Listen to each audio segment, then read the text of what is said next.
بسم الله الرحمن الرحيم. يا أيها الذين آمنوا لا تتخذوا عدوي وعدوكم أولياء تلقون إليهم بالمودة وقد كفروا بما جاءكم من الحق يخرجون الرسول وإياكم أن تؤمنوا بالله ربكم إن كنتم خرجتم جهادا في سبيلي وابتغاء مرضاتي تسرون إليهم بالمودة وأنا أعلم بما أخفيتم وما أعلنتم ومن يفعله منكم فقد ضل سواء السبيل.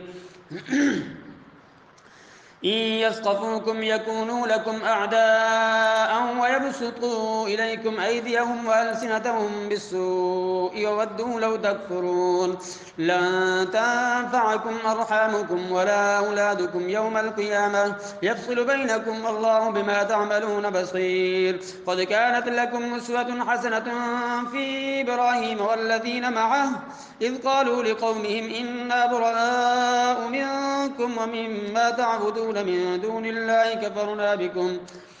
كفرنا بكم وبدا بيننا وبينكم العداوة والبغضاء أبدا حتى تؤمنوا بالله وحده إلا قول إبراهيم لأبيه لأستغفرن لك وما أملك لك من الله من شيء ربنا عليك توكلنا وإليك أنبنا وإليك المصير. ربنا لا تجعلنا فتنة للذين كفروا واغفر لنا ربنا إنك أنت العزيز الحكيم. لقد كان لكم فيهم أسوة حسنة لمن كان يرجو الله واليوم الآخر ومن يتول فإن الله هو الغني الحميد. عسى الله أن يجعل بينكم وبين الذين عاديتم منهم مودة والله قدير والله غفور رحيم. لا ينهاكم الله عن الذين لم يقاتلوكم في الدين ولم يخرجوكم من دياركم أن تبروهم وتقسطوا إليهم إن الله يحب المقسطين.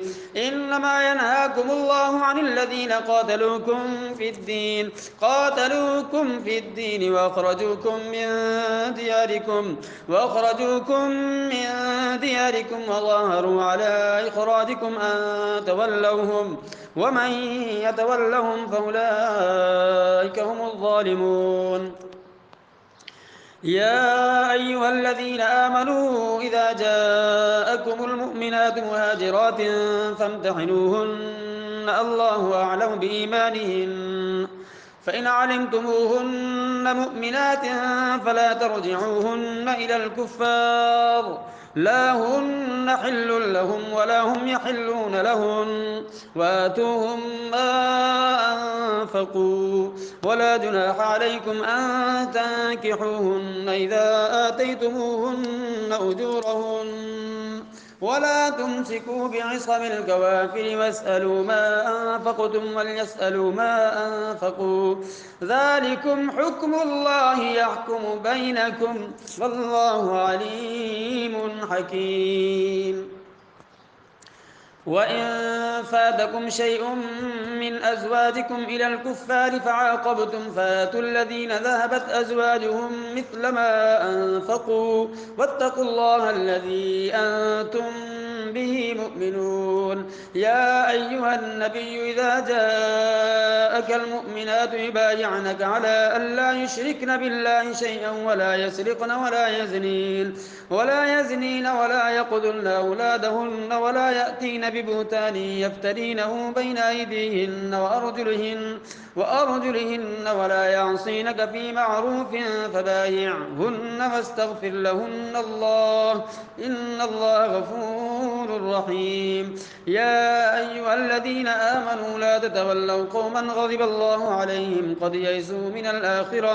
قد يئسوا من الآخرة كما يئس الكفار من أصحاب القبور. صدق الله العظيم.